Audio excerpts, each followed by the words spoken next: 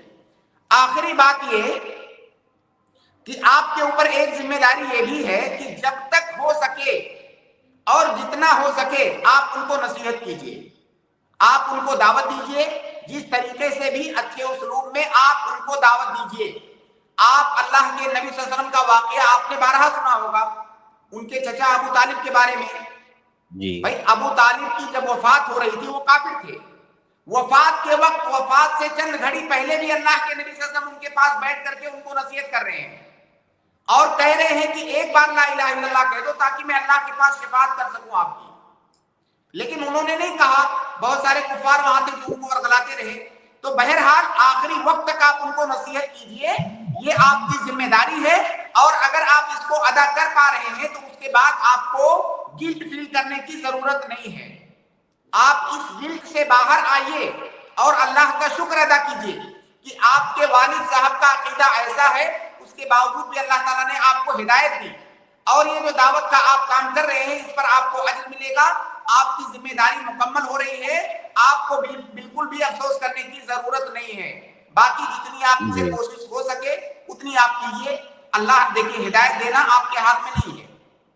اگر ہدایت دینا انسان کے ہاتھ میں ہوتا تو اللہ کے نبی صلی اللہ علیہ وسلم اپنے چچا، وہ چچا جو ان کو اتنا عزیز رکھتے تھے اور پوری زندگی ان کی مدد کی اور ان کے پیچھے کھڑے رہے، تو کیا اللہ کے نبی صلی اللہ علیہ وسلم ان کو ہدایت نہیں دے دیتے؟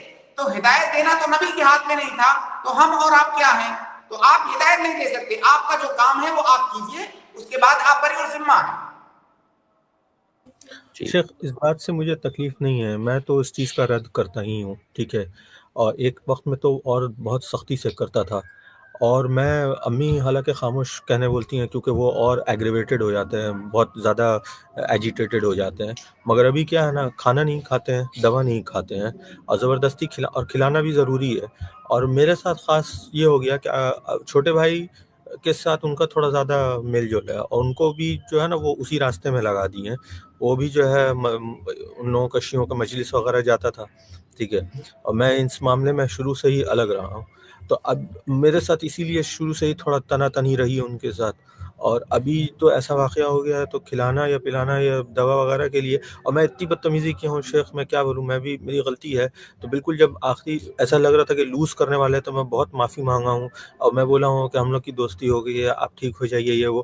مگر ابھی حالیہ جو ہے ایسا حال ہو گیا ہے کہ کھلانے پلانے کے لیے نا ان کو معلوم، اب بیچ میں تھوڑا سا ان کو محسوس ہونے لگا کہ نہیں میرے ساتھ تو ان کا جمتا نہیں ہے، وہاں بھی کہتے ہیں. اور کھلانے اور دوا کے لیے نا ان کو معلوم ہے کہ ہم کو کسی طرح سوئی چبانا ہے، تو اب وہ جو ہے اس طرح کی بات کرنے لگتے ہیں. تو میں تو رد کرنے کے لیے بالکل میں تیار رہتا ہوں. اور میں تو ایک بار ایسا بھی بولا ہوں کہ آپ ایسا کریے گا تو ہم تو آپ کا جنازہ کا نماز نہیں پڑھیں گے، کہ اس چیز سے ان کو اگر وہ ہو، ٹھیک ہے. امی کہتی ہیں کہ چھوڑ دو، اب وہ واپس نہیں آنے والے، تمہارا فرض تھا بولنا ہو گیا. اور ہم کہتے ہیں کہ بھائی جب تک وہ مریں گے نہیں تب تک ہم کو بولنا ہے، ٹھیک ہے. تھوڑا سا دعوت کے انداز پر شیخ بھائی کے لیے ایک دو نصیحت، کہ مطلب دعوت کس انداز میں ہونی چاہیے ایک عمر دراز شخص کے ساتھ. دیکھیے ایک بہت اہم بات یہ، ایسے وقت میں کوئی سختی والا اسلوب کام نہیں کر سکتا ہے. ایسے وقت میں ناصحانہ اور خیر خواہی والا اسلوب ہی کام کر سکتا ہے جب آپ یہ ثابت کرنے میں، اپنے آپ کو یہ ثابت کرنے میں کامیاب ہو جائیں گے کہ میں آپ کا خیر خواہ ہوں، تو شاید ان کی سمجھ میں بات آ جائے. لہٰذا کوئی اس طرح کی بات آپ مت کیجئے جس سے وہ بھڑکتے ہوں، کیونکہ جب بھڑکیں گے تو صحابہ کرام کو گالی دیں گے، یا کوئی شرکیہ کلمہ بولیں گے. تو جیسے قرآن میں اللہ تعالیٰ نے کہا ہے کہ مشرکین کو، کفار کو، ان کے جو ہے الہہ کو گالی مت دو، تم گالی دو گے تو تمہارے اللہ کو گالی دیں گے. تو ہمیں سد الذریعہ، ہماری شریعت میں سد الذرائع ایک بہت عظیم باب ہے. تو آپ کو اگر لگتا ہے کہ میری فلاں بات سے بھڑکیں گے اور صحابہ کو گالی دیں گے تو آپ وہ بات مت کہیے، کیونکہ ایسی صورت میں گویا کہ آپ سبب بنیں گے. باقی نصیحت ان کو خیر خواہانہ انداز میں آپ نصیحت کرتے رہیے، اور آپ یاد رکھیے کہ ہدایت دینا آپ کے ہاتھ میں نہیں ہے. اور آپ کے سامنے بہت بڑی دلیل موجود ہے آپ کے والد صاحب کی کہ ہدایت دینا انسان کے بس کی بات نہیں. اگر اللہ ہدایت نہیں دینا چاہتا ہے تو اسی حالت میں ان کی موت ہو جائے گی، لیکن اگر اللہ تعالیٰ کو منظور ہوگا ہدایت دینا تو ہو سکتا ہے. اللہ تعالیٰ سے کوئی بھی چیز بعید نہیں ہے.